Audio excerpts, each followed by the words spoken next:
saya akan mengatakan, di mana bumi dipijak, disitulah langit dijunjung. Yang saya maksud, keluhuran kita, leluhur Jawa itu dulu telah meripta itu ya merakit, artinya tata cara hidup di bumi Nusantara. Tapi uluk salam yo atur bagyo wis Nusantara. Hong wilahing jati nuhune ajat-ajate leluhur Nusantara tabe uluk salam mulia.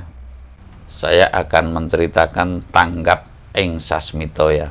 Leluhur kita dulu itu sering mengatakan bahwasanya seyogianya setiap manusia itu mesti punya kepekaan yang disebut tanggap ing sasmita.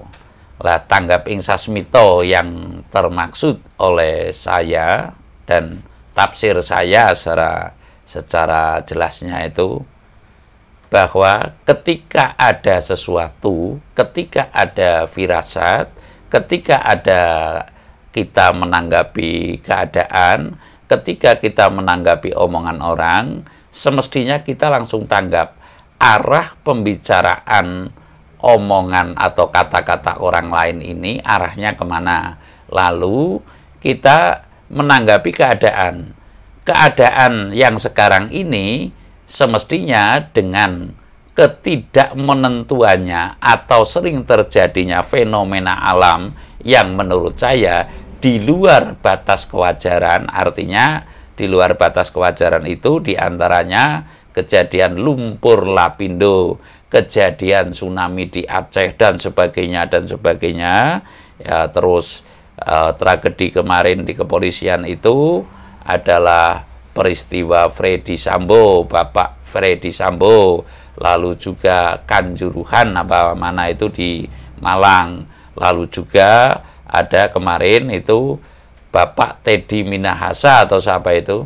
Lah ini hal-hal yang menurut saya mengapa ketika salah satu institusi kena sesuatu sandungan hal cerita yang kurang ngepasi atau kejadian yang kurang ngepasi, tetap berada pada kolom institusi yang satu itu. Ya umpamanya pas kejadian angin puting beliung, di mana-mana angin puting beliung, banjir sekarang di mana-mana banjir lah. Yang saya maksud kita mesti tanggap ing sasmita kepada keadaan yang nyata saat ini.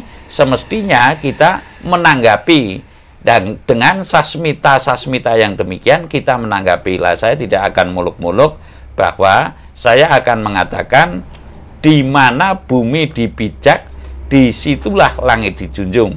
Yang saya maksud keluhuran kita, leluhur Jawa itu dulu telah meripta itu ya merakit, artinya tata cara hidup di bumi Nusantara. Tata cara hidup di bumi Nusantara ini tentu berbeda dengan di belahan bumi yang selain Nusantara. Tidaklah itu di Amerika, tidaklah itu di Rusia, tidaklah itu di Ukraina, tidaklah itu di Saudi Arabia, di Inggris. Ini tentu berbeda tata cara hidupnya. Lah, leluhur kita dulu di setiap desa, sekali lagi, di setiap desa telah menganjurkan setahun sekali itu ada sebuah acara tradisi memetri bumi, atau yang lebih cenderung dikeramatkan itu adalah ruat bumi. Lah, ruat bumi yang seasli-aslinya biasanya diselenggarakan di bulan Apit. Bulan Apit ini adalah bulan yang kejepit. Kejepit apa? Antara Idul Fitri dan Idul Adha. Di tengah-tengah ini ada bulan. Kalau ada satu bulan itu yang kalau orang sana mengatakan itu Dzul Khaidah atau bulan apa itulah.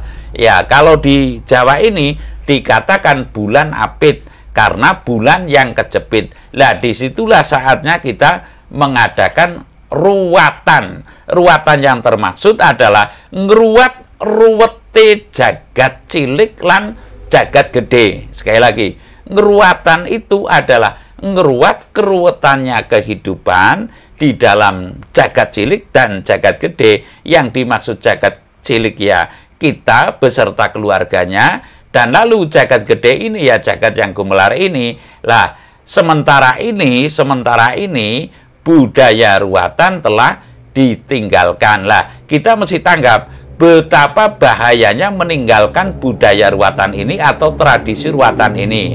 Semestinya kita menghidupkan kembali ya, semestinya sekali lagi menghidupkan kembali budaya ruwatan ini, karena telah terbukti doa dari manapun, taruhlah pusaka seperti apapun, ternyata tidak mampu mengatasi kondisi yang lebih baik daripada kondisi tempo dulu yang pernah kita alami. Itu bisa mewujudkan sayak saeko kapti, mewujudkan kesatuan negara Republik Indonesia dengan tradisinya, artinya selengkap tradisinya, karena tidak meninggalkan tradisi secara serta-merta. Lah, saya tidak mengatakan orang sekarang itu telah dolim, itu saya tidak akan pernah mengatakan yang demikian, atau orang sekarang ini telah mengingkari, tidak. Namun saya memberikan rujukan seyogianya kita kembali kepada budaya ruwatan ini. Betapa bahayanya, sekali lagi, betapa bahayanya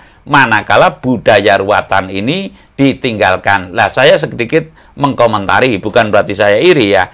Lah, kalau dulu 17-an, sekali lagi 17-an tempo dulu Pak Harto menganjurkan tradisi wayangan, umpamanya tembang mocopat. Lah, sekarang malah mohon maaf ya, dengan joget-jogetan seluruh pejabat itu pada joget lah, taruhlah serta-merta terbius ya oleh lantunan lagu lalu berjoget. Saya tidak mengatakan si A si B, namun kita mesti tanggap bahwasanya inikah Indonesia sekarang ya, inikah Indonesia sekarang ya. Sekali lagi saya mengatakan, saya memberikan rujukan ya, bukan memerintahkan, namun rujukan saya yang tertera dalam serat Murwokolo, kalau nggak keliru itu dalam serat Paromo Yugo, ini adalah budaya ruwatan diwajibkan. Namun kalau orang Jawa kan tidak mewajibkan ya, dianjurkan, dan di situ tertera atas akibat manusia yang tidak ruwatan itu biasanya ruwete sarwa tinuwuh. Lah, sekarang Indonesia ini jelas